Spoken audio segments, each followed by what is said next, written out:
How does an actress walk away from 2 Oscar nominations, a Steven Spielberg masterpiece, and one of the most beloved Christmas films ever made, without a single word of farewell? That's exactly what Melinda Dillon did, and decades later, Hollywood is still stunned. She wasn't just different, she was unpredictable. In an industry built on spotlight and fame, Melinda chose silence, mystery, and disappearance. And that decision left behind one of the most haunting Hollywood stories ever told. Melinda Dillon's story began in Hope, Arkansas, on October 13, 1939. Her childhood was anything but settled. Her stepfather's military career kept the family constantly on the move. Stability was rare, but those endless changes forged resilience, adaptability, and a quiet strength that would one day shape her as an actress. Long before Hollywood knew her name, she was just another young woman trying to get by in Chicago. To make ends meet, she worked as a coat check girl at the legendary Second City Improv Theater. Night after night, she watched the performers from the sidelines, never imagining she'd be part of the spotlight. But fate had other plans. One evening, when a performer couldn't take the stage, Melinda was pushed forward. Terrified yet fearless, she stepped into the unknown. Improv wasn't her destiny, but that single moment lit the spark. It gave her the courage to chase acting, a leap of faith that soon carried her all the way to Broadway. In 1962, Melinda Dillon took a leap that would change everything, landing a role in Edward Albee's Who's Afraid of Virginia Woolf. A raw and unflinching psychological drama, it would go on to be hailed as one of the greatest plays of the 20th century. At just 23 years old, she stepped into the role of Honey, the fragile and naive young woman trapped in the crossfire of a vicious, unraveling marriage. On stage, she was surrounded by giants, Uta Hagen, Arthur Hill, and George Grizzard, and yet, she held her own. Her performance was so striking it earned her a Tony Award nomination for Best Featured Actress in a Play. For most young talents, this would have been the defining moment, the launchpad for a lifelong career on Broadway. But instead of riding the wave of success, Melinda stunned everyone. Abruptly, she walked away. The relentless grind of 8 shows a week, the suffocating backstage tensions, and the heavy emotional toll of the role consumed her. She later confessed that the experience left her shattered, leading to a full nervous breakdown. In an industry where leaving a successful show could spell disaster for one's career, she did just that, making her way into Hollywood. After departing from Broadway, Melinda Dillon didn't rush into the film scene. She wasn't in pursuit of fame. Instead, she took her time, engaging in television and smaller film projects before securing her first significant role. Her on-screen debut occurred in 1969 with The April Fools, a romantic comedy featuring Jack Lemmon and Catherine Deneuve. This light-hearted film revolved around an unhappy businessman who finds himself in an unexpected romance, with Dillon portraying his lively, candid wife. Although it wasn't a massive box office success, it provided her with a glimpse into Hollywood filmmaking. In the following years, she embraced a variety of supporting roles, frequently embodying characters that exuded warmth and subtle depth. She appeared in Slither, 1973, a crime comedy starring James Caan and Sally Kellerman, where she held her own alongside seasoned actors. Additionally, she had a part in the 1976 disaster comedy The Big Bus, a spoof of the big-budget disaster films that were prevalent in theaters at that time. While it didn't create a significant impact, it demonstrated her talent for infusing sincerity into even the most ridiculous scenarios. Then came Bound for Glory, 1976, the film that genuinely established her presence in the industry. Directed by Hal Ashby, it narrated the life of folk singer Woody Guthrie, portrayed by David Carradine. Dillon played his first wife, Mary, delivering a performance that was both nuanced and heart-wrenching. She depicted a woman witnessing her husband pursue a dream while their marriage deteriorated under the pressure of his aspirations. This role earned her an Academy Award nomination for Best Supporting Actress. At this juncture, she was no longer merely a working actress. She had become someone the industry regarded with respect, an Oscar-worthy talent. In the mid-1970s, Steven Spielberg was gearing up for his follow-up to Jaws. His next project, Close Encounters of the Third Kind, was an ambitious sci-fi epic centered on ordinary individuals encountering mysterious alien phenomena. Selecting the perfect actors was essential for the character of Gillian Dewar, a single mother whose young son is taken by aliens. Spielberg sought someone who could convey deep emotion on screen. He wasn't looking for a typical movie star, he wanted someone who felt authentic. Melinda Dillon was his pick. The film's most gripping moment is the abduction itself. In one of the most chilling scenes in science fiction history, Gillian watches in utter dread as an invisible force snatches her son Barry away. The strobe lights, the trembling house, the howling wind, it's pure chaos. Yet, it was Dillon's performance that truly conveyed the terror. The rawness in her voice as she cries out for Barry, the palpable panic in her movements. It wasn't merely excellent acting, it was heart-wrenching. The scene was so powerful that viewers were convinced by every moment of it. Spielberg later disclosed that much of her reaction was authentic. He intentionally withheld certain information from Dillon to elicit a genuine response. It was effective. Her performance garnered her a second Oscar nomination for Best Supporting Actress. Few performers achieved 2 Academy Award nominations in such a short span, but Dillon was anything but ordinary. The film became a tremendous hit, earning over $300 million globally. It established Spielberg as a cinematic genius and confirmed Dillon as an actress capable of delivering stunning performances. However, despite the industry's acknowledgement of her talent, she had no desire to pursue the next big role. She wasn't strategizing her next career move. Instead, she chose projects that resonated with her. A true example of acting without ulterior motives. By the early 1980s, Melinda Dillon had already built a reputation as one of Hollywood's most emotionally complex actresses. 2 Oscar nominations had secured her status among the most esteemed talents in the industry. Still, Melinda Dillon remained an enigma, an actress who never chased fame, but instead chose her roles with quiet precision. And in 1981, she delivered one of her most haunting performances in Sidney Pollack's Absence of Malice. The film was a razor-sharp drama that pulled apart the ethical failures of modern journalism. With Paul Newman as a businessman falsely accused and Sally Field as the ambitious reporter tangled in the story, it struck at the very heart of truth, power, and accountability. But it was Dillon's portrayal of Teresa Peroni that left audiences shaken. A hard-working, ordinary woman, she became collateral damage in a reckless news report that carelessly splashed her name across the headlines. Unlike Newman's character, who could fight back against the system, Teresa had no lawyers, no resources, no voice, only the crushing weight of shame and despair. Through Dillon, the film asked a chilling question: what happens when the press gets it wrong, and the victim has no way to be heard?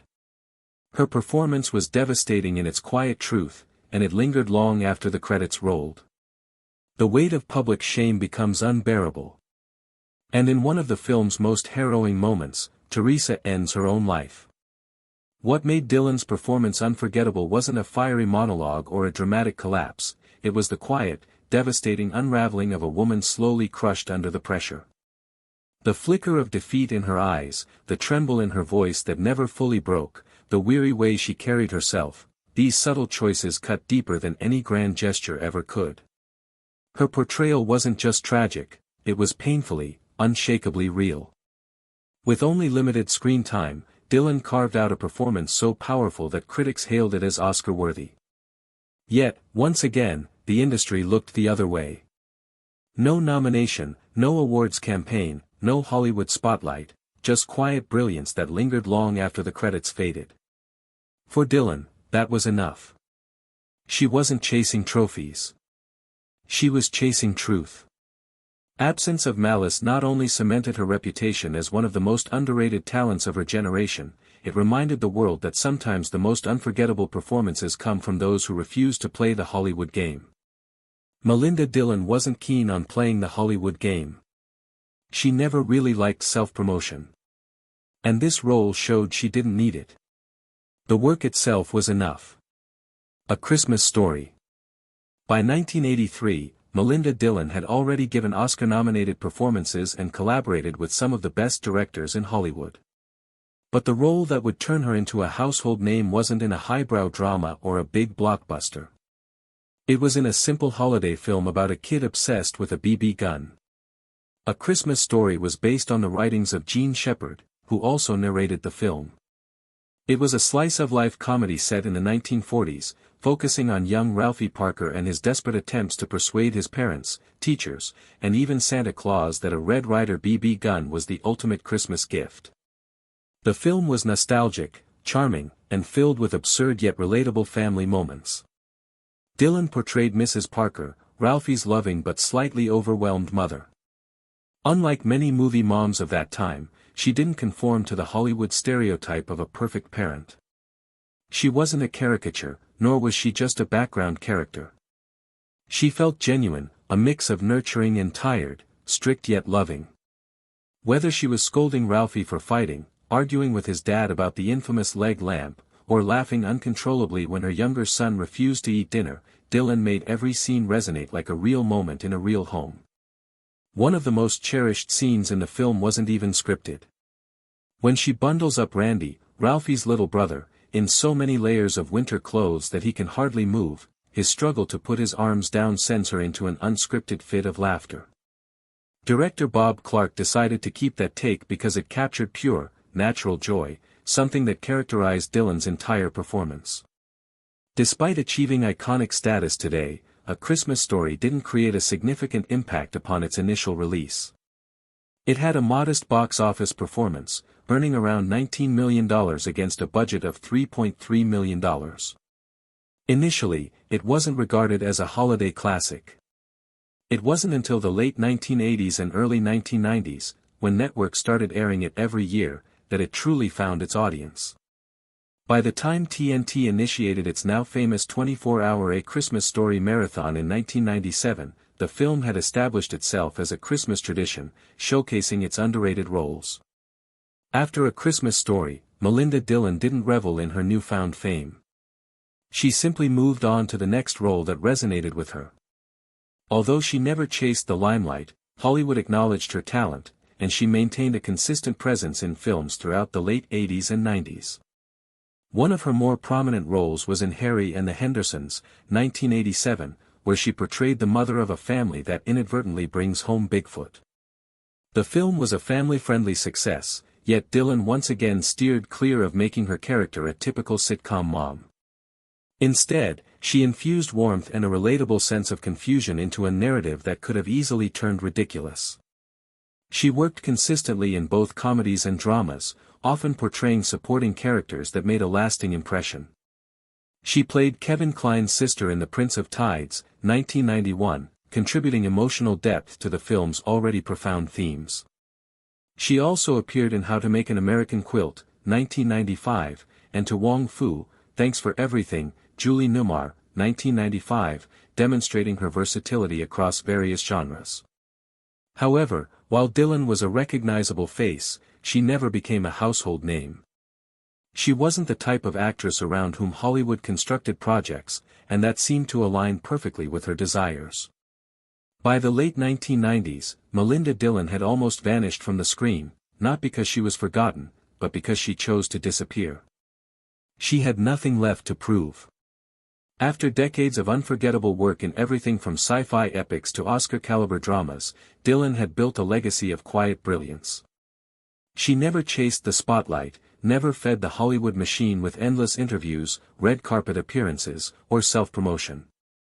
She worked when the role spoke to her soul, and when it didn't, she walked away. And then came Magnolia in 1999. Paul Thomas Anderson's haunting, sprawling epic about broken lives and buried pain demanded actors who could expose raw humanity, and Dillon knew she had one more story left to tell. In a film about regret, trauma, and the scars we carry, her presence was like a whisper that cut through the chaos, a reminder that even in silence, she could still shatter hearts. Magnolia was an ensemble of giants: Tom Cruise, Philip Seymour Hoffman, Julianne Moore, John C. Reilly, and more, each delivering explosive, unforgettable performances. But hidden among the chaos was Melinda Dillon, offering something far quieter, yet infinitely more devastating. She played Rose Gator, the long-estranged wife of Jimmy Gator, a game show host facing his own mortality. While others in the film unraveled in storms of shouting and breakdowns, Dillon chose stillness. Rose wasn't loud. She wasn't dramatic. She was simply a woman who had lived too long in the shadow of disappointment, carrying the scars of emotional distance like a second skin. It was a masterclass in restraint. Dillon didn't need grand gestures, her silence was deafening. The pain etched in her eyes, the fragile tremor in her voice, the way her presence lingered even after she left the screen. These quiet choices made Rose one of the film's most haunting characters. When Magnolia premiered, it was met with critical acclaim, earning 3 Oscar nominations and securing Paul Thomas Anderson's place as one of cinema's boldest visionaries. But for those who watched closely, it was Dillon's subdued brilliance that left one of the film's deepest wounds. Dillon's performance captured attention. Critics lauded her for the profound depth she infused into a character that could have easily been overshadowed in a film brimming with more boisterous moments. Yet, true to Melinda Dillon's style, she refrained from leveraging the spotlight. While her fellow actors mingled at award ceremonies and promotional events, she chose to remain out of the limelight. No interviews, no promotional tours. Magnolia came and went, and so did she. This marked her final significant role. After years of remarkable, subtle performances, Melinda Dillon quietly exited Hollywood, leaving a legacy that required no further elaboration. Departing without a word. Most actors don't retire quietly. They engage in interviews, tease a final project, or embark on a grand farewell tour. Melinda Dillon did none of these. After decades of delivering some of the most understated yet impactful performances in Hollywood, she simply walked away. No announcements, no press releases, just silence. Her final on-screen role was in Reign Over Me, 2007, a drama featuring Adam Sandler and Don Cheadle. She portrayed Ginger Templeman, a minor yet significant role in a film centered on grief and healing. It wasn't a flashy farewell. It wasn't intended to be. Following that, she completely disappeared from the industry. No guest appearances, no voice work, no unexpected cameos, just a clean break. Unlike many actors who gradually fade from the public eye, Dillon's exit was swift and total. She didn't transition into producing or directing. She didn't attend award ceremonies or take part in retrospectives of her previous work. There were no social media profiles, no official comments on her departure, and no updates on her future endeavors. The woman who had given the screen so much depth was just no longer there. Regarding her choice, fans conjectured. Had she become disenchanted with the field? Did she become weary of assuming the same parts? Or had she always planned to leave as soon as she was happy with her job? Dillon never felt the need to provide an explanation, because there was none. She departed on her own terms, although many actors remain in Hollywood due to necessity or nostalgia. It had nothing to do with duties. She would still have been in high demand among casting directors. It has nothing to do with deteriorating health. At the time of her departure, she was active. It was a deliberate choice, an uncommon display of authority in a field that seldom permits it. Melinda Dillon's discreet departure was practically unheard of in a time when celebrities record every moment of their lives. Her legacy was further enhanced by the mystery surrounding her disappearance. She had eschewed the accoutrements of celebrity for a career, and she did so again in the end. She was done, she had fulfilled her role. No regrets, no fame. Publicity is the lifeblood of Hollywood. It is expected of actors to be visible to the public by attending award events, promoting their upcoming projects, and maintaining their reputations. The secret is to reinvent. Whether it was through sponsorship deals, comebacks, or a well-planned social media presence, Melinda Dillon never followed the rules. She never saw acting as a means of achieving recognition and had no desire in becoming a celebrity. She maintained a low profile and only sometimes gave interviews, even during the height of her career. never losing sight of herself and always concentrating on the task at hand. Dillon never ran for an Oscar, despite having been nominated twice. She never went to a lot of parties in Hollywood to meet the right people. There were no abrupt shifts to directing, no dramatic career makeovers, and no last-minute attempts to make a splash. She didn't choose roles that maintained her name in the spotlight, but rather ones that felt right for her. She picked roles that called to her, even if they weren't commercially motivated, whereas other actors were concerned about their box office appeal. Her filmography seems so deliberate because of this. Every performance had weight, and every job was important. She never claimed the name. Melinda Dillon was not an attention-seeking actress. She never played the Hollywood game, never developed an image, and never sought celebrity. Although many people may not recognize her name right away, her performances will stick in their minds. Millions of families watch A Christmas Story every December, smiling as Mrs. Parker tries to fix a broken turkey, discipline her sons, and giggle at her husband's cherished leg lamp. Her depiction of a worn-out yet devoted mother is timeless, encapsulating the ordinary moments that give a family a sense of authenticity.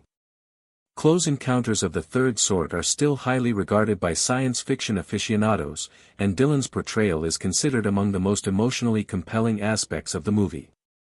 One of the most terrifying scenes in science fiction history, the abduction scene, is unforgettable for the fear and anguish she portrays. Her performance, not the special effects, is what makes the sequence work, despite decades of advancements in visual effects.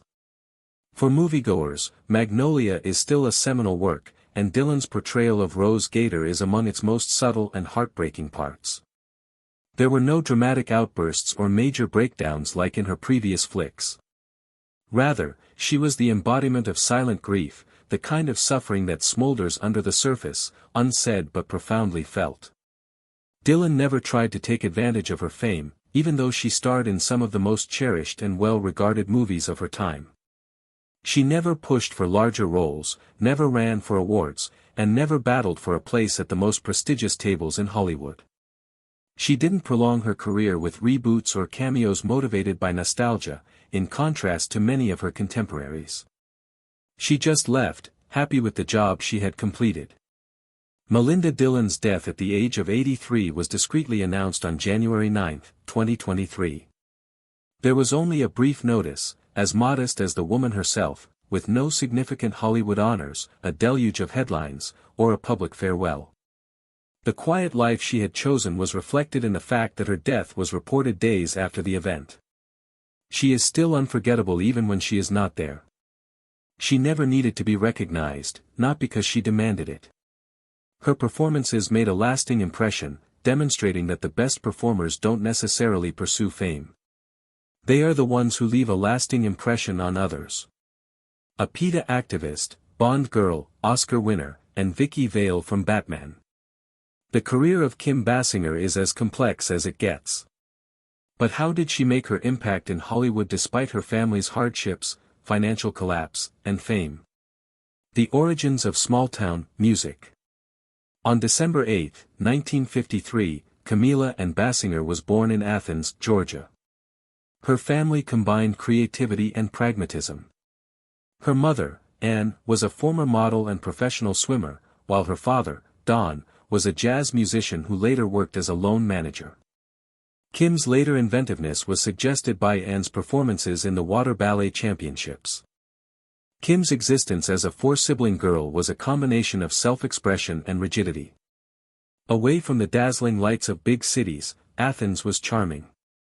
Being famous felt like a far cry for a bashful girl like Kim. She nevertheless managed to express herself even as a little child. She discovered freedom and mobility when she began taking ballet lessons at the age of 3. Her first stage was dancing, which gave her the courage to take center stage. Her remarkable appearance and innate elegance started to garner attention by the time she was a teenager. Her mother encouraged her to compete in local beauty pageants, where she won titles such as Junior Miss Athens. These victories opened the door to other chances and provided her a taste of performance. Her participation in the Junior Miss Georgia contest gave her an insight into life outside of her community. Kim had higher goals than many of her contemporaries, who were more focused on education or stable jobs. She took the typical route and enrolled at the University of Georgia at the age of 17. However, her path eventually took a surprising detour. She was seen by a Ford modeling agency scout who saw her potential right away. The prospect was both thrilling and daunting, particularly for someone who was so dependent on home comforts. Uncertain whether she was prepared to leave Athens for the uncertain world of modeling in New York City, Kim paused. In the end, her ambition and curiosity overcame her worries. She gathered her belongings, said her peaceful hometown farewell, and embarked on an adventure into an unimaginable future. From pageants to modeling in New York City, Kim stepped into a world full of pressure and possibility. Early in the 1970s, signing with Ford Models was more than just a professional turning point. It served as her pass to the major leagues. She immediately stood out due to her remarkable beauty and indisputable attractiveness. She was landing large commercial campaigns and magazine covers like 17 in a matter of months. Across the nation, her visage became a household staple.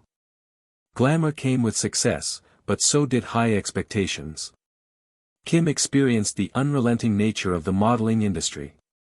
The relentless emphasis on looks and the demand for flawlessness at every photo session. It was draining. She acknowledged the anxiousness she experienced during this period in interviews conducted years later. The weight of those expectations wasn't easy to bear, and every aspect of her look was scrutinized. A nationwide ad for Breck shampoo stands out as one of her most memorable engagements. It was the type of employment that job models hoped for. It combined financial security, status, and recognition. It felt empty to Kim, though. She started to understand that modeling wasn't her true calling, even though the campaign was successful. She enrolled in the neighborhood playhouse in New York City in search of something more profound. One of the most renowned acting instructors of the era, Sanford Meisner, was her instructor there. Modeling was never able to open a door as acting did. It provided her with a forum to share her feelings, share anecdotes, and go into creative depths that spoke to her personally. By the middle of the 1970s, she had reached a turning point. On the one hand, she had a successful modeling career that brought her stability and recognition.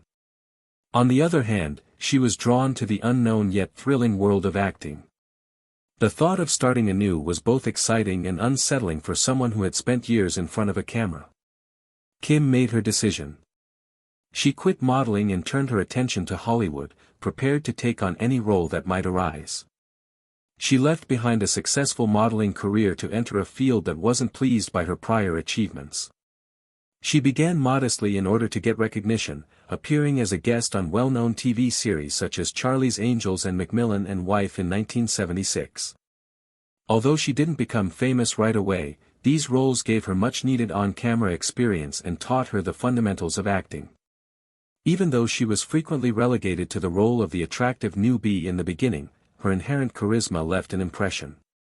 Her landing the lead in Katie, Portrait of a Centerfold in 1977 was the true turning point.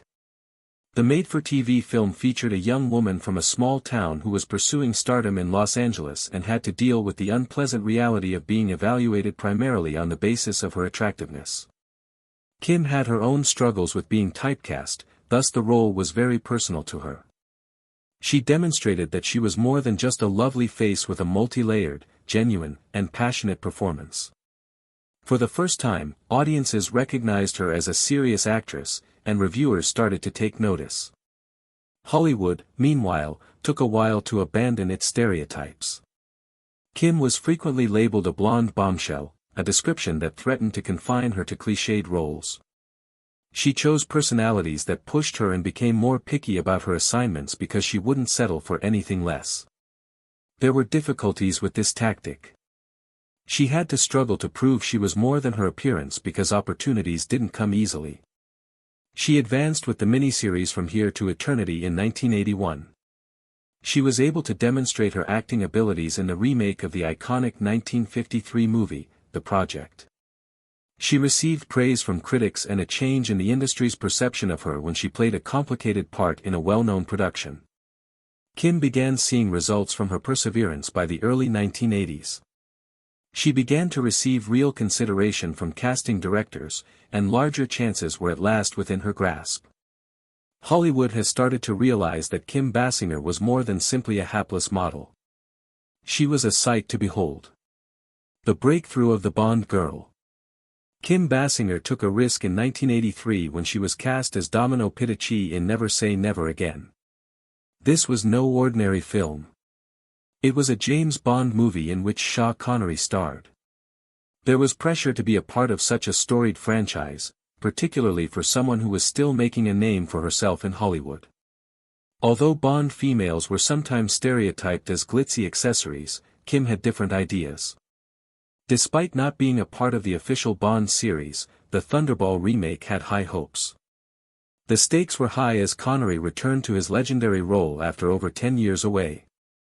It might have been scary to share the screen with him, but Kim handled it with assurance. Her portrayal gave Domino surprising depths of strength and vulnerability.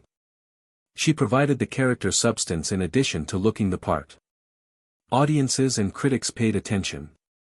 Kim and Connery had an indisputable relationship, and she had a captivating on-screen persona. Kim went further than many actresses who would have relied solely on attractiveness. After researching the character's motivations, she gave a performance that made Domino more than just a sidekick. Her ability to strike a balance between the character's charm and sincere feeling was commended by reviews. She was no longer merely a model pursuing a career in acting. She was a real celebrity. There was drama in the production. There was reportedly tension on site as a result of Connery's disagreement with director Irvin Kershner. Kim, however, maintained her composure and gained admiration for her expertise. She demonstrated that she could manage the demands of a big-budget movie by remaining composed despite on-set difficulties. Never Say Never Again did successful at the box office, earning more than $160 million. The role was more than just a box office success. For Kim, it was a victory. She became a well-known actress after shattering the cliché of the Bond girl.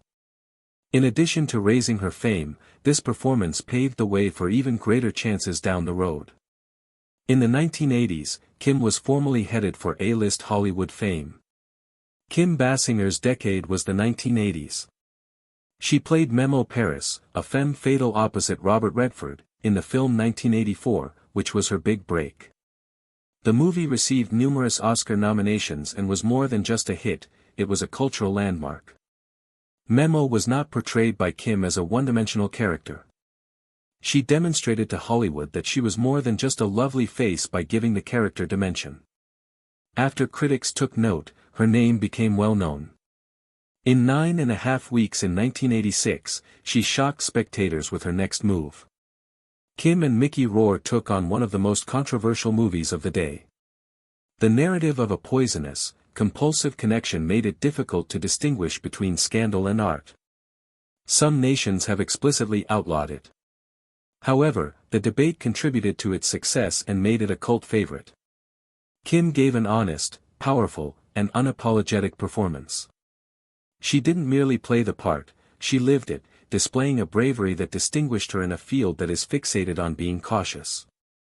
Never one to settle on a single job, she changed roles with Bruce Willis in the romantic comedy Blind Date, 1987.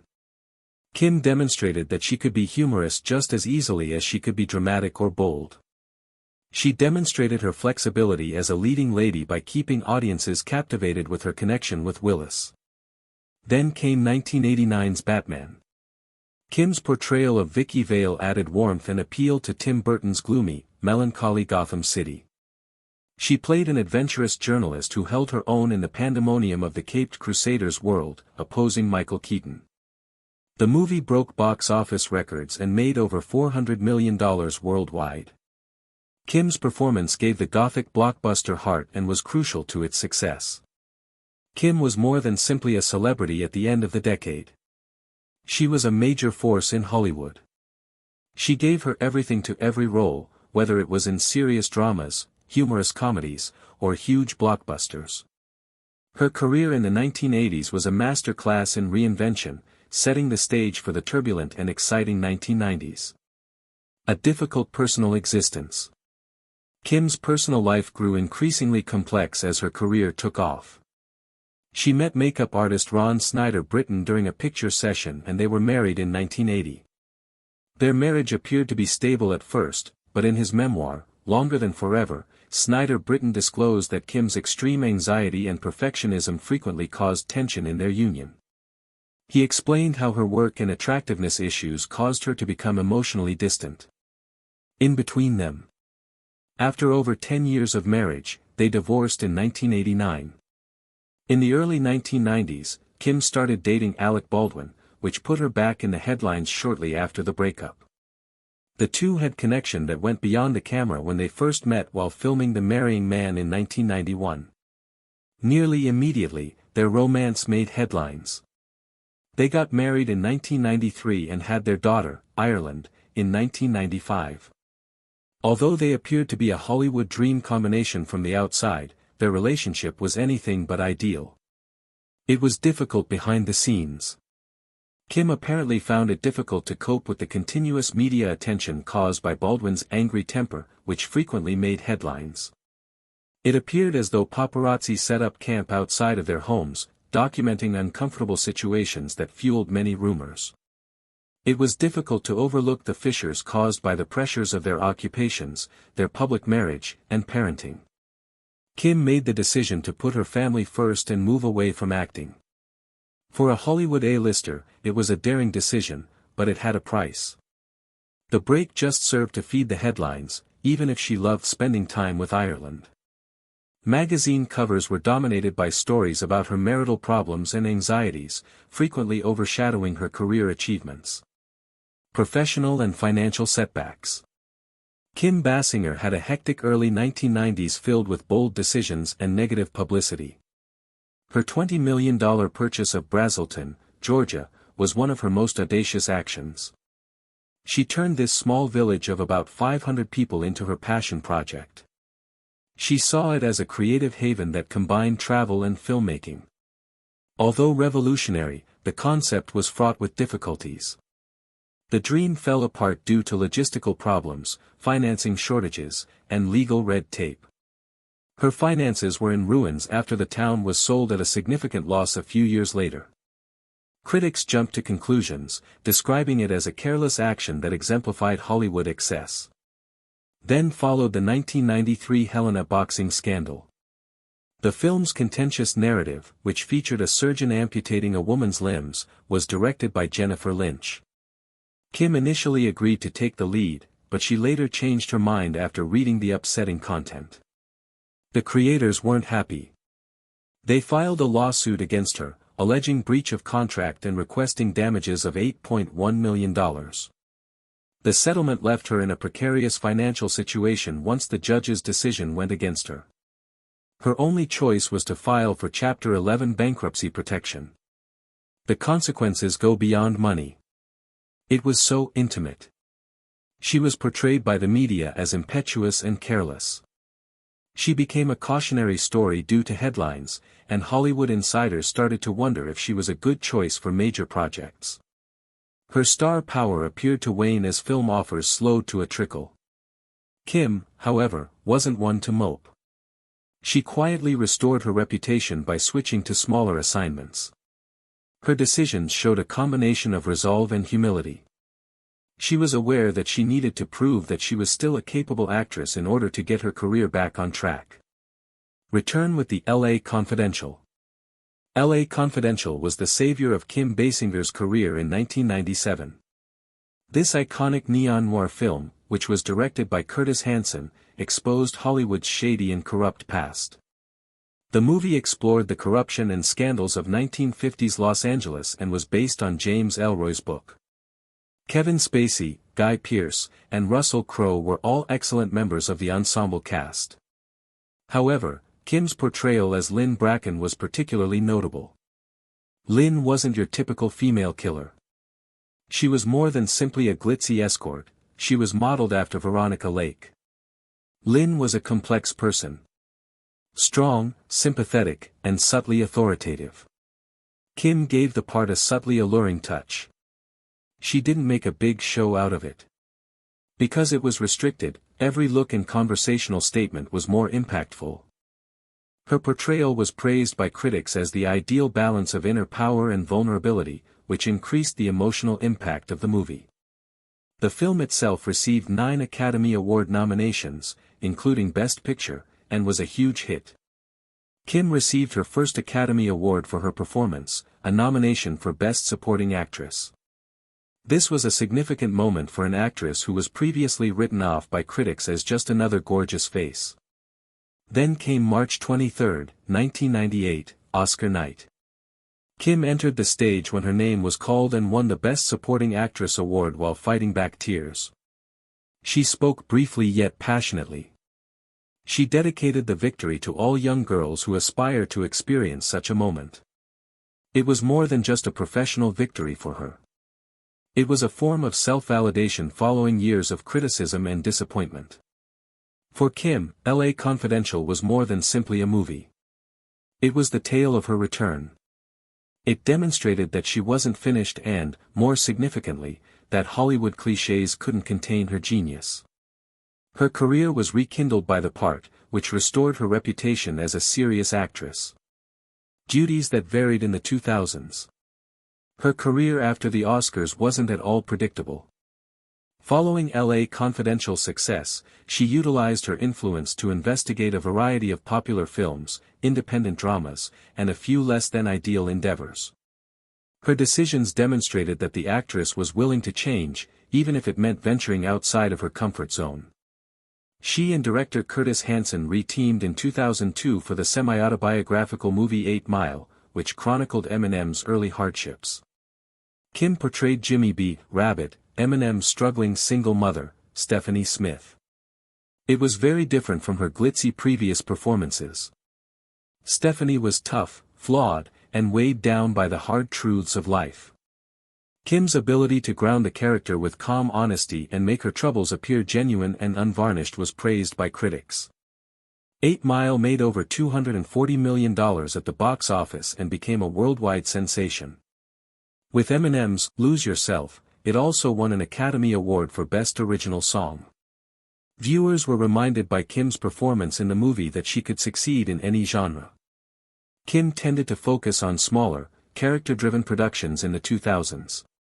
She co-starred with Jeff Bridges in the 2004 film The Door in the Floor, which told a heartbreaking tale of loss and a failing marriage. She received a lot of appreciation for her nuanced and heartbreaking portrayal of a grieving mother. Kim gave a really moving performance as a lady struggling with betrayal and remorse in the 2008 film The Burning Plain. Despite not being box office successes, these movies demonstrated her ability to handle challenging, complicated parts with poise. Not all of the projects were successful. Despite Kim's commitment to the physically taxing shoot, I Dreamed of Africa 2000, which was based on Cookie Galman's memoir, failed to gain traction with reviewers and viewers. In a similar vein, the 2000 supernatural thriller Bless the Child received flack for having a formulaic plot. Kim didn't appear to be bothered by these defeats. She persisted in selecting her work according to her own creative intuition rather than what Hollywood demanded. Kim didn't hesitate to take chances, whether they were hits, misses, or hidden gems. She was much more than just a Hollywood star, as seen by her filmography from this era, which showed a dedication to development. Life away from the spotlight. She has left the bustle of Hollywood to live a more subdued, purposeful existence. She turned her attention to personal development and organizations she is passionate about after decades in the spotlight. Animal rights are among her top priorities.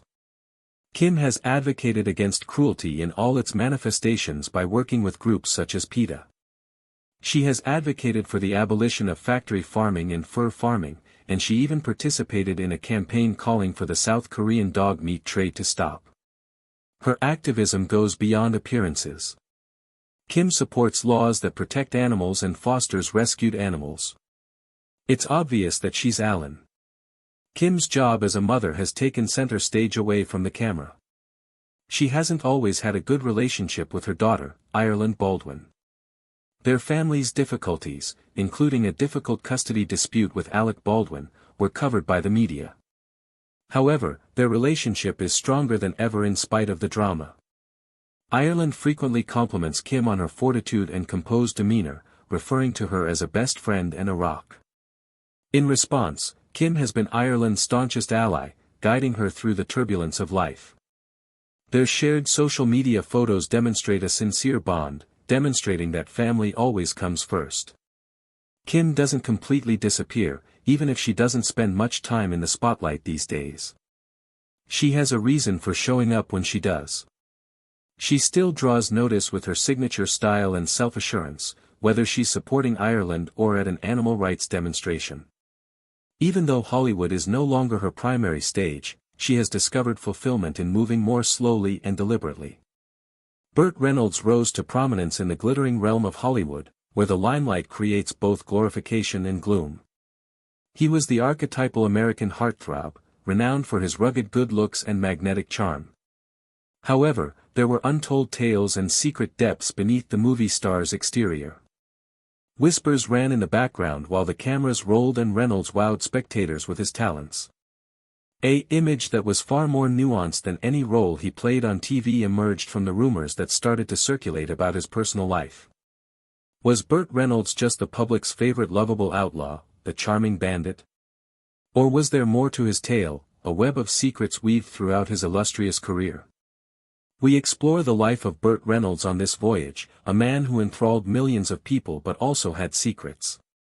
We reveal the facets of a man who was much more than the parts he played, from his early Hollywood days to his ascent to fame. You could be surprised by certain revelations. What you believe to be true about the man who created the mythology may be contested by others. We examine the aspects of a life lived in the spotlight and the shadows it casts, from his turbulent relationships to his psychological challenges. Get ready to travel through Burt Reynolds' life, which is a tale of passion, celebrity, and the mysteries that lurk behind the spotlight. Modest beginnings. On February 11, 1936, a star was born in the little Michigan town of Lansing. Despite not having a lot of money when he was born, Burt Reynolds, originally called Burton Leon Reynolds Jr., had the fortitude that would come to define his life. As the chief of police, his father, Burton, Sr., was a proud lawyer who taught young Burt to be disciplined and to respect authority. After the Reynolds family relocated to Riviera Beach, Florida, Burt's athletic abilities really took off. He was an outstanding football player at Palm Beach High School. His skill and commitment are opening up a bright future. Because of his skill and diligence, Burt was able to secure a scholarship at Florida State University, fulfilling his ambitions of football stardom. However, fate had other ideas. Everything changed after a vehicle accident in 1955, when he was a sophomore. Burt suffered serious injuries to his knee, but the damage didn't end there. He suffered another setback during his recuperation, a spleen ailment sustained during a game. His life took an unexpected turn after these consecutive setbacks crushed his football dreams. Burt's career took a turn toward acting during this turbulent period. Burt tried out for a play after being inspired by an English professor who recognized his potential. He was shocked to be cast in the lead part due to his unquestionable charisma as well as his talent. He never realized he had a passion for performing until this encounter ignited it in him. Burt's acting career began slowly. He participated in theater plays while attending Palm Beach Junior College. He won the 1956 Florida State Drama Award for his first noteworthy performance in the play Outward Bound. He received a scholarship at the Hyde Park Playhouse, a summer stock theater in New York, as a result of this honor. Talent scouts in New York were drawn to Burt's rugged good looks and innate acting talent. He was given the opportunity to try out for a part in the local playhouse's upcoming production of Tea and Sympathy. Even though he didn't get the part, this experience helped him get jobs in movies and television. Burt's early career consisted of a combination of theater appearances and tiny TV jobs. Although he had appearances in Pony Express and Riverboat, his first taste of fame came from his portrayal of Quint Asper in Gunsmoke. A new chapter that would ultimately bring him to the height of his Hollywood fame began when he played the part of the half-Native American blacksmith in the iconic Western series. Burt Reynolds was doing more than just establishing his profession in these formative years. One step at a time, he was creating a legend. From Florida football fields to Hollywood's dazzling lights. The innovation. Burt Reynolds' career started to pick up steam as the 1960s got underway. Hollywood took notice of his tough charm and indisputable talent, which opened up more important roles and possibilities. Reynolds was going through a period of change as he went from being a promising TV actor to becoming a big-time movie star. Reynolds took a daring decision in 1966 that would change the course of his career. He agreed to appear in Sergio Corbucci's film Navajo Joy. His prior roles were different from this spaghetti western shot in Spain. The title character, a Navajo warrior out for vengeance, was portrayed by Reynolds. Despite its lack of critical acclaim, the picture demonstrated Reynolds' ability to carry a film as the protagonist and paved the way for future successes. From comedy to action, Reynolds experimented with a variety of genres in the late 1960s and early 1970s. His roles in movies like Sam Whiskey 1969 and 100 Rifles 1969 cemented his reputation as a talented performer. However, he would achieve unheard-of stardom thanks to his venture into television. Reynolds played Lewis Medlock in the John Boorman-directed movie Deliverance in 1970. The film, which was inspired on James Dickey's novel, told a terrifying story of morality and survival. Reynolds received recognition for his emotional and physical depth in his highly acclaimed portrayal of the alpha male outdoorsman. Deliverance launched Reynolds into the top tiers of Hollywood and was a critical and economic success. Reynolds' career took a new turn after Deliverance's triumph. He started appearing frequently on talk shows, enthralling viewers with his charm and wit. His performance on Johnny Carson's Tonight Show was especially noteworthy since it demonstrated his storytelling flair and audience-connecting skills. Reynolds made a daring and revolutionary step in 1972 when he posed naked for Cosmopolitan magazine. The centerfold, which featured Reynolds nude on a rug made of bear skin, became a quintessential 1970s image. It helped solidify his reputation as a sex icon and was evidence of his self-assurance and sex appeal. The leading man in Hollywood. By the early 1980s, Burt Reynolds had solidified his position as one of Hollywood's most lucrative celebrities. He was a favorite of both viewers and filmmakers due to his captivating on-screen persona and range as an actor. Reynolds' career reached its peak around this time, when he not only became extremely popular but also started to have a big impact on the business. Reynolds' charisma and popularity at the box office were demonstrated in a series of hit movies. Commercial successes Cannonball Run, 1981, and Cannonball Run 2, 1984, demonstrated Reynolds' penchant for humor and action. Reynolds' ability to direct and oversee large-scale productions was demonstrated by these flicks, which were full of automobile chases and an ensemble cast. Reynolds was a master of more than just action comedy, though. His acting versatility was demonstrated in movies such as Sharky's Machine, 1981, where he also instructed. Reynolds' portrayal of a stern, no-nonsense detective in this crime thriller was a change from his typical roles and showcased his abilities behind the camera. Reynolds had an impact outside of his on-screen personas. He was well known for being kind and encouraging to his co-stars and crew workers, and he became a mentor to many aspiring performers. His charm extended beyond the screen. He was liked by everyone he worked with because it was a fundamental aspect of his personality. Reynolds did not hesitate to take chances in spite of his achievements. Several legendary parts, such as John Wayne in Die Hard and Han Solo in Star Wars, were rejected by him. Despite being contentious, these choices demonstrated Reynolds' determination to forge his own career in Hollywood rather than follow the crowd. Reynolds also made his television debut in the 1980s with the sitcom Evening Shade.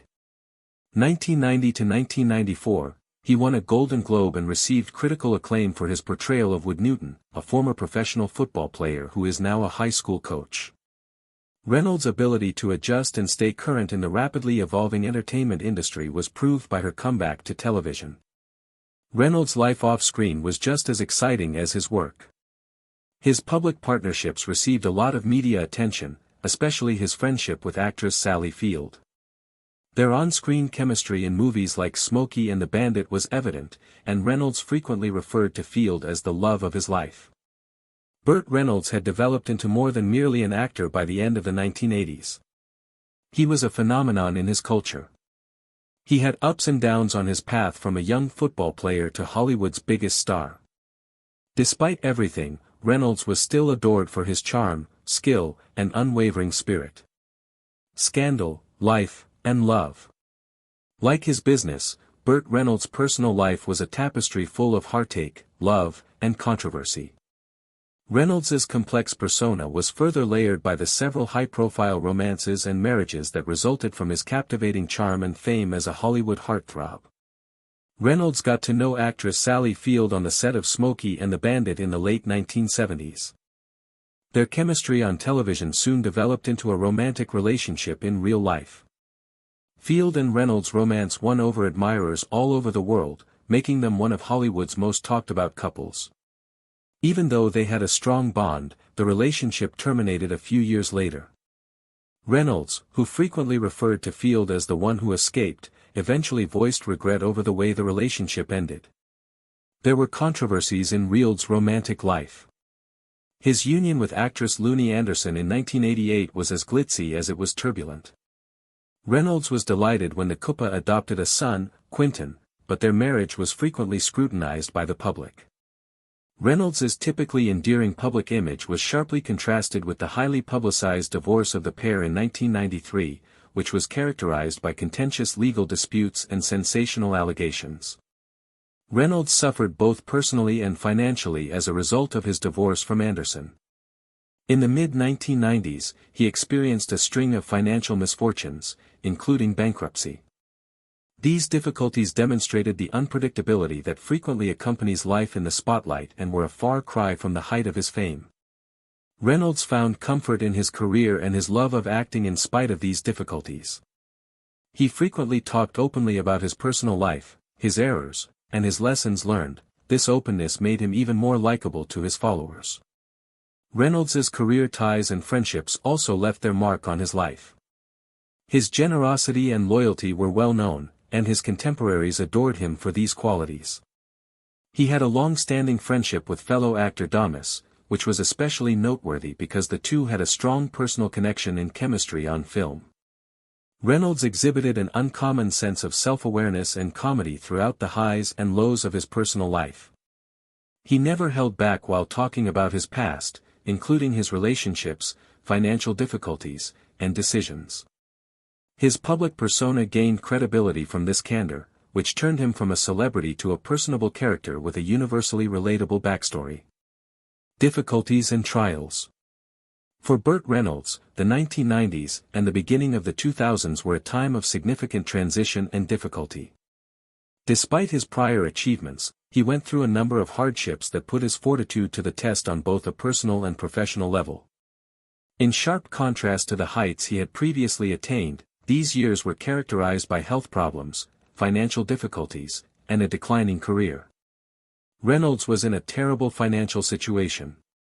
He had suffered large financial losses as a result of his lavish lifestyle, bad investments, and expensive divorce from Lonnie Anderson. His decision to declare bankruptcy in 1996 was widely reported and contributed to the story of a fallen star. Reynolds was forced to sell off assets due to his bankruptcy, including his cherished Florida ranch and an extensive collection of movie memorabilia. Reynolds also experienced health problems at this period. He had a quintuple heart bypass and back surgery, which negatively affected his physical appearance and capacity to perform. Fans were alarmed when the previously ruggedly attractive actor seemed weak during public appearances. Reynolds was candid about his health issues, talking about them in interviews and admitting how they affected his life. Reynolds's career took a hit in the workplace. Even though he kept acting, the parts he was given were very different from the leading man roles he had previously portrayed. He starred in a number of low-budget motion pictures and television series, many of which were unpopular. Reynolds was once one of Hollywood's most bankable performers, so this collapse was a far cry from that. Reynolds's spirit remained unwavering in spite of these difficulties. Despite the difficulties he encountered, he persisted in his acting career because he was passionate about it. With the 1997 movie Boogie Nights, Reynolds made a spectacular return, demonstrating his enduring skill. He received praise from critics and was nominated for an Academy Award for Best Supporting Actor for his depiction of adult film director Jack Her. This part served as a reminder of Reynolds's versatility and acting talent. Resilience and reinvention. Burt Reynolds showed a remarkable ability to reinvent himself and persevere as he entered the new millennium. The hardships of the past 10 years had not broken his spirit. Rather, they had paved the way for an incredible comeback. Reynolds' career was reviving during this time in his life, and he had a more introspective view on his path. For Reynolds, the success of Boogie Nights was a watershed moment. It created fresh opportunities and reignited interest in his abilities. He started to get offers for bigger parts, which gave him the chance to demonstrate the breadth and depth of his acting skills. His late career comeback was evidence of his continuing popularity and adaptability as an actor. Reynolds returned to television, making appearances in a number of programs where he gave complex and captivating performances. He received an Emmy nomination for his performance in the sitcom My Name is Earl, further solidifying his reputation as a talented actor. These TV appearances weren't solely decisions made for work. They demonstrated Reynolds' flexibility and his readiness to change with the entertainment industry. Reynolds pursued other interests in addition to acting. He spent time instructing aspiring performers, sharing his extensive knowledge. In addition to teaching the technique, his acting seminars in Florida also covered industry realities. Reynolds left a legacy that extended beyond his career by finding happiness and purpose in teaching the next generation. Reynolds remained contemplative about his life even after his career took off. He wrote a book called, But Enough About Me, in which he openly talked about his relationships, Hollywood career, and his successes and failures. There was more to the book than merely autobiography. It was a contemplative look at a life in the spotlight, complete with all of its perks and drawbacks. The legend's creator. Burt Reynolds kept working as his career neared its twilight years, but he also took some time to consider his life and legacy. Deeper reflection and a desire to impart the knowledge gathered from a lifetime in the spotlight characterized this time. The legend's creator, Reynolds, started to share more of his thoughts, experiences, and self, providing a rare glimpse into his world. Reynolds's later years were marked by a blend of reality and nostalgia. His lengthy and diverse career came to a close with his roles in TV series and movies that frequently honored his earlier work. His performance in the 2017 film The Last Movie Star was very moving. Reynolds' portrayal of an elderly actor battling the realities of his waning career in the film was a lot like his own experience. Reynolds remained a popular character off-screen. He received warm and appreciative receptions at film festivals and fan conventions. Fans have more than just the chance to meet the star at these gatherings. They served as opportunities for Reynolds to stay in touch with people who had helped him along the way. He joked, told anecdotes, and occasionally gave sobering reflections on his life's path. Reynolds also kept up his teaching and mentoring. He enjoyed mentoring aspiring performers and frequently taught them subjects unrelated to performing. He discussed the value of perseverance, the dangers of celebrity, and the necessity of remaining loyal to oneself. These were hard-won lessons for Reynolds, and he shared them freely. Reynolds frequently lamented several parts of his life in his personal thoughts, especially his relationships and some professional decisions. However, there was also a feeling of contentment and acceptance with the course he had followed. He had accepted his history, including the successes and the failures. After passing away on September 6, 2018, Burt Reynolds left behind a legacy that lasted for many years. Fans, friends, and co-workers showered him with tributes after his passing. In addition to being a fantastic actor, they recalled him as a warm, gregarious person who had impacted the lives of countless people. Burt Reynolds' tale is one of brilliance, charm, and nuance. It tells the tale of a man who lived life on the fast lane, overcame his share of obstacles, and came out on the other side with dignity and insight. Reynolds was more than simply a Hollywood star in the end. He was a somebody who had led a long and active life, making a lasting impression on the world of amusement and on the affections of his acquaintances. In the characters come and go in the always changing television environment, leaving viewers holding on to fond recollections of cherished characters who formerly appeared on their screens. But what if your favorite character's look changes all of a sudden? Imagine watching your weekly dose of escape only to discover that the villain you love to detest and the hero you've cheered for have been replaced by a stranger dressed like a guy you know. It's more than just a recast. Our understanding of the story world has undergone a profound change. In the complex, actors are the faces of stories that captivate us in the dance of narrative. However, those faces can occasionally alter, and the reasons behind them can be just as fascinating as the on-screen narrative twists. Come along as we unveil the performers that were replaced in the middle of a series and the fascinating backstories of their exits. Innumerable stories that feature characters that captivate viewers' hearts and brains have molded the television landscape. However, the exit of a performer from a popular show is a plot shock that no audience can anticipate. These departures are more than just casting adjustments. These are crucial times that have the power to change the course and legacy of a show. Numerous high-profile actor replacements have sparked controversy and industry discussion throughout television's history. Unexpected departures have been a recurring theme from the early days of television to the streaming era. Fans were shocked when Melinda Stevenson abruptly departed the beloved series MASH in the 1970s to pursue a different career path, leaving the writers of the program frantically trying to come up with a suitable send-off.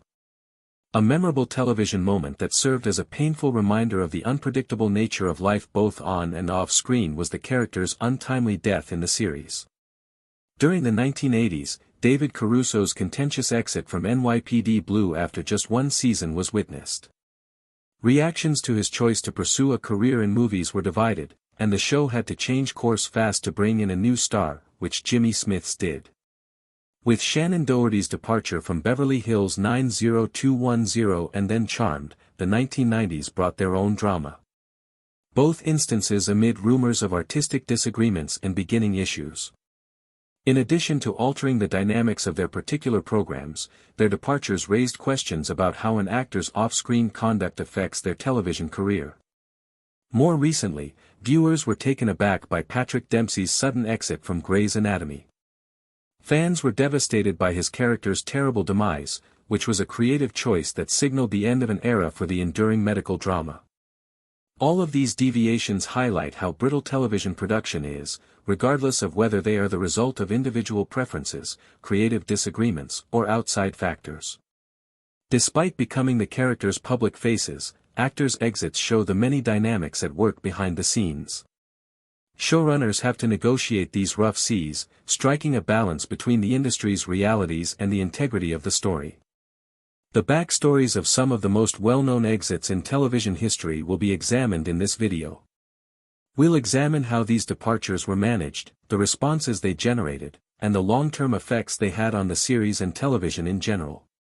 Come along with us as we go through the history of television, where change is the only constant and the departure of a beloved star is just one plot twist in the never-ending tale of television storytelling.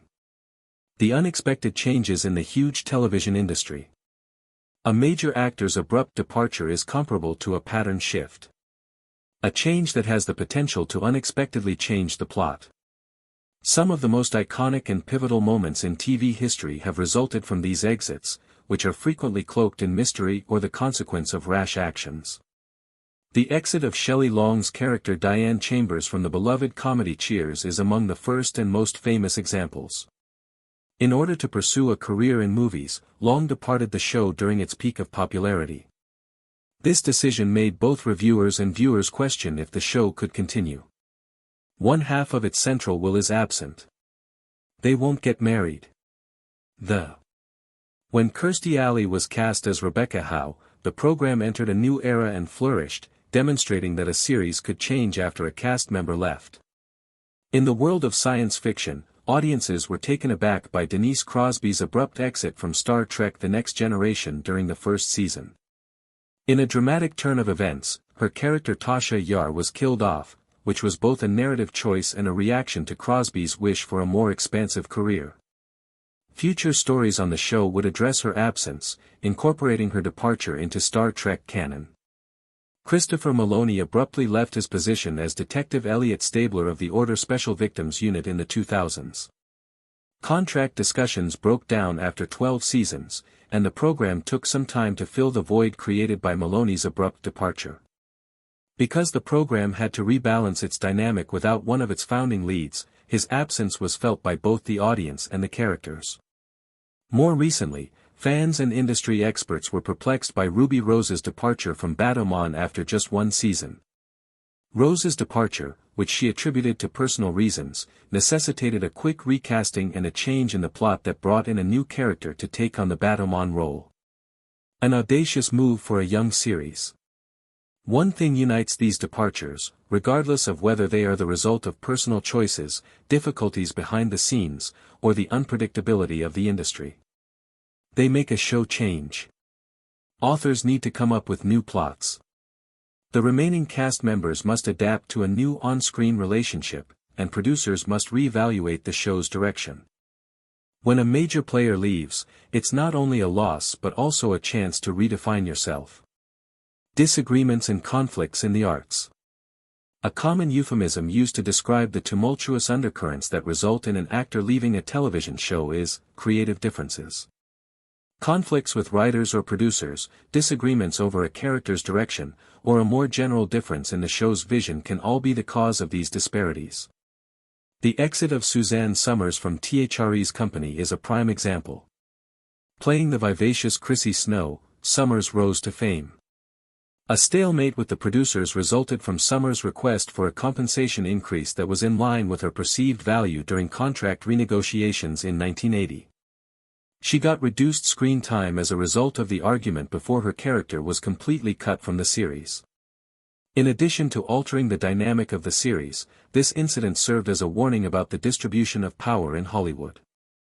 In a more recent instance, accusations of wrongdoing prompted Kevin Spacey to leave House of Cards, but it also revealed underlying conflicts over Spacey's control over the show's course. Due to his departure, the final season had to be drastically rewritten, with Robin Wright's Claire Underwood taking center stage. Although the change was sudden, it gave the series the freedom to end how it wanted to. Though in the midst of controversy. The departure of Community's creator, Dan Harmon, was also noteworthy. His departure following the third season was equally significant as it was as a showrunner rather than an actor. Harmon was fired as a result of the conflict between his artistic vision and the network's aim for wider appeal.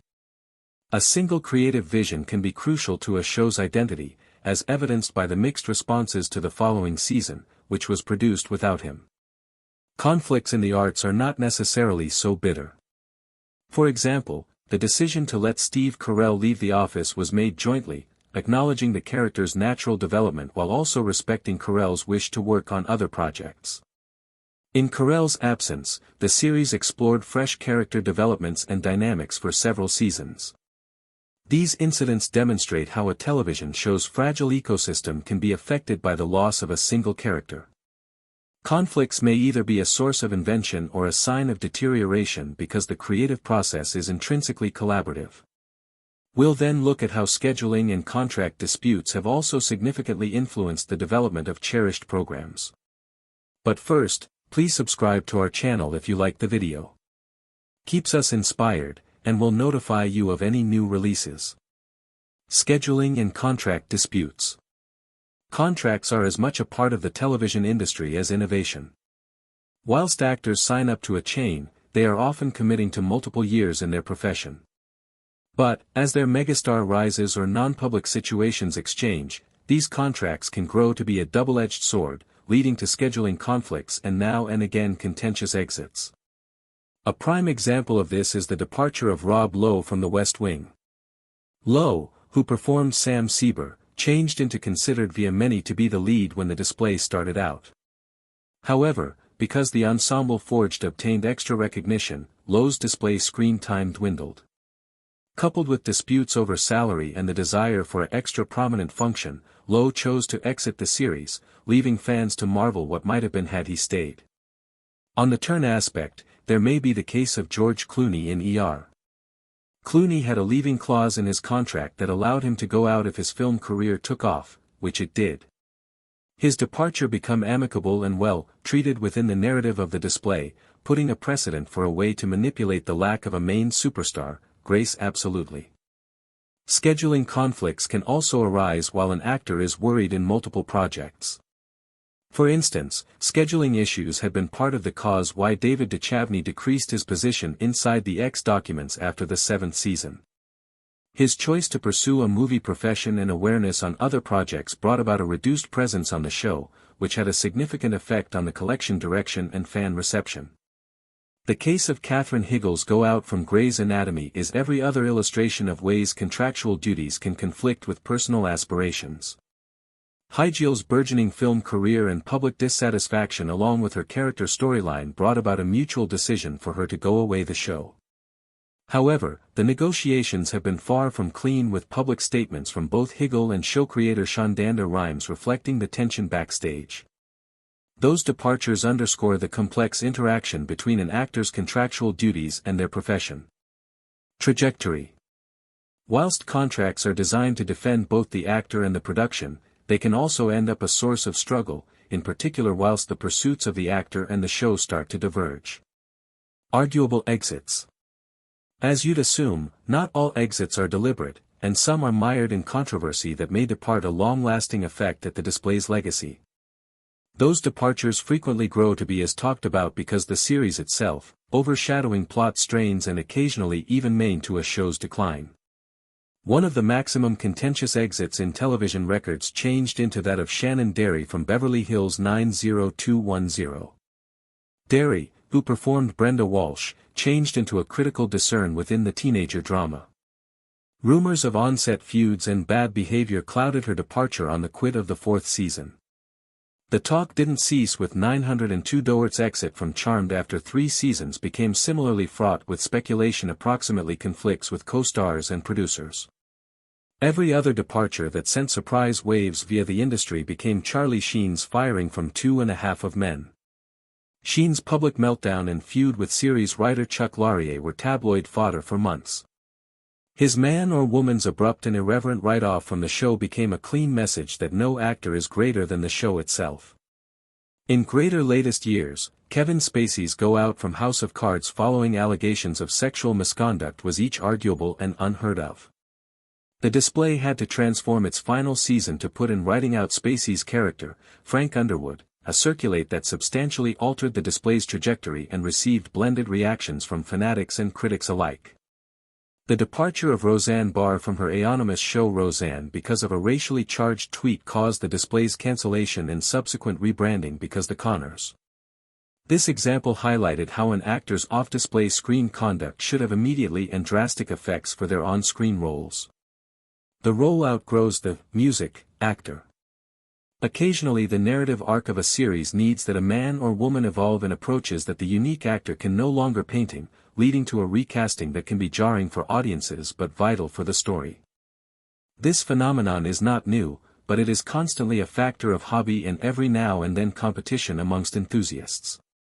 A classic instance is the role of Dario Naharis in the epic series Sport of Thrones, to start with performed by means of Ed Skrein inside the 3rd season. The position was taken over with the aid of Mikhail Husman in the 4th season. The official cause given became a warfare of schedules, but rumors of innovative differences quietly circulated. The trade became abrupt and the individual's new portrayal became incredibly extraordinary, leading to much fan hypothesis.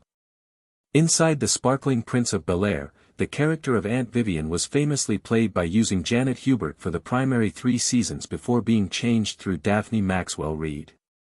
The exchange was attributed to behind-scenes difficulties, however it also pondered a shift within the character's demeanor and position within the show, which a few argue should have necessitated a distinctive technique to the man or woman. Any other extremely good recasting became the transition from Sarah Chalke to Lai. Göransson and again once more for the function of Becky and Roseanne. Göransson left the display to Wait College and Chalk took over. Göransson would later go back, leading to a unique state of affairs wherein both actors alternated in the position relying on their availability. Inside the Avengers television collection from the 1960s, the role of Kathy Gale became firstly performed by using Honor Blackman. When Blackman left to play Pussy Galore in Goldfinger, the function was not recast. As an alternative, a brand new individual, Emma Peel, played by way of Diana Rigg, became brought. This allowed the show to refresh its dynamic and keep pace with its evolving narrative wishes. Those modifications underscore the sensitive stability among an actor's portrayal and the person's trajectory inside a tale. While the role outgrows the actor, either due to narrative needs or outside factors, the display must navigate the transition cautiously to preserve continuity and target audience engagement. Tragic circumstances, music, the impact of a surprising lack of an actor because of tragic circumstances presents a profound challenge for a TV collection. Those occasions are deeply felt not simply in the cloth of the display, however additionally many of the forged, crew, and visitors who fashioned attachments to the characters and the actors in the back of them. One of the most heart-wrenching examples is the demise of John Ritter, who passed away all of a sudden in 2003 from an aortic dissection. Ritter became at the peak of his role in the sitcom 8 Easy Rules for Courting My Teenage Daughter. The display chose to address his dying directly, writing it into the collection, which allowed the characters and the audience to grieve collectively. Within the case of Glee, the untimely demise of Corey Monteith, who performed Finn Hudson, left the Forged and lovers in shock.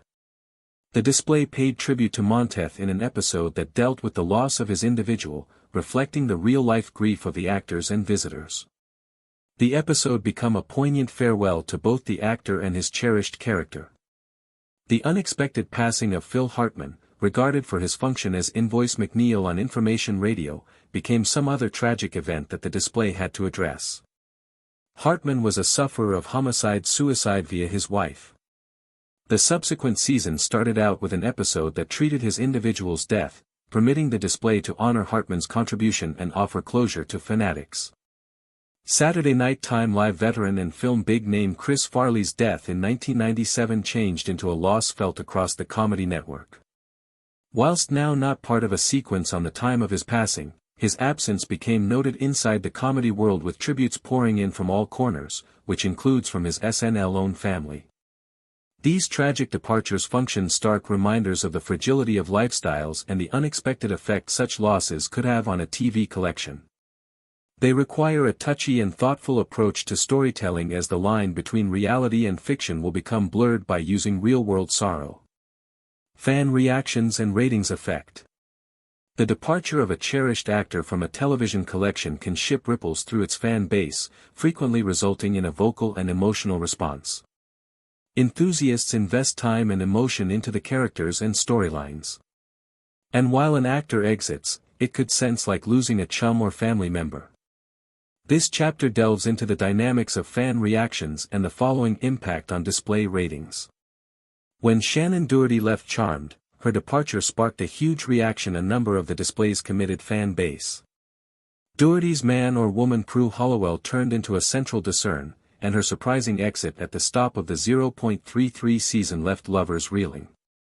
The advent of Rose McGowan as a protracted lost sister helped to fill the void. However, the show's dynamic had irrevocably changed, main to mixed reactions and a shift in viewership. Similarly, the X Documents confronted a fan uproar whilst David Duchovny, who performed Fox Mulder, decreased his position after the 7th season. The chemistry between Mulder and Scully, portrayed by Gillian Anderson, turned into a cornerstone of the series, and Duchovny's reduced presence was felt both within the narrative and the display's scores. In assessment, and a half of guys experienced a distinct kind of shakeup with the departure of Charlie Sheen, and the advent of Ashton Kutcher. Sheen's tumultuous go-out turned into distinctly publicized, and his character's absence became explained through his off-screen demise. The display continued with Kutcher stepping in, main to a one-of-a-kind comedic dynamic that changed into to begin with met with curiosity by means of visitors, resulting in a rankings boost. Though the long time period impact confirmed a slow decline, the effect of actor replacements on ratings isn't constantly negative. NYPD Blue saw the departure of David Caruso after its first season, but the show managed to preserve or even develop its audience with the introduction of Jimmy Smiths. The seamless transition turned into a testimony to the display's sturdy ensemble forged in writing. Fan reactions also can cause campaigns aimed toward bringing actors back or saving a show from cancellation. The electricity of fan movements was glaring with Brooklyn Nine-99, which became picked up by means of another network after cancellation because of overwhelming fan aid. Backstage insights. The departure of an actor from a television collection is frequently shrouded in thriller, with fans left to invest about the motives in the back of the choice. But, behind-the-scenes insights can provide readability and context to these departures, revealing the complexities of television production and the intricacies of actor contracts. One of the maximum famous behind-the-scenes testimonies entails the departure of Suzanne Somers from THRE's Enterprise. After turning into a breakout big name, Somers sought a massive revenue boom, leading to contract disputes. Negotiations grew to become sour and Somers became finally phased out of the display, acting handiest briefly in a few episodes earlier than her character become written off. The anxiety on set during this period became palpable, and the display's dynamic modified with the creation of a brand new individual, Terry Alden, played through Priscilla Barnes. Every other superb example is the substitute of Janet Hubert, the unique Aunt Vivian at the Fresh Prince of Bel-Air. Hubert's go out after the third season changed into attributed to innovative differences and conflicts with star Will Smith. Daphne Maxwell Reid took over the role, and whilst the show continued to achieve success, enthusiasts observed the exchange in portrayal and the character's diminished function. The behind-scenes choice-making method also can be encouraged through external elements along with the actor's private existence. As an instance, when Robert Downey Jr. was on Best Friend McBall, his ordinary criminal problems brought about his man or woman being written out of the display despite his severely acclaimed overall performance. The threat related to his personal challenges outweighed the benefits for the show's manufacturers. In a few cases, the departure of an actor can lead to creative renewal. Cheers saw the exit of Shelley Lengthy, who performed Diane Chambers on the cease of the 5th season. The showrunners took this opportunity to introduce a new love hobby for Ted Danson's man or woman, Sam Malone, with Kirstie Alley's person, Rebecca Howe, bringing a clean dynamic that contributed to the show's persistent achievement. These in-the-back-of-the-scenes stories highlight the delicate balance among the artistic and business aspects of TV production. Actors may be replaced for an expansion of reasons, however every exchange has a ripple effect on the display's destiny, the remaining cast, and the target audience.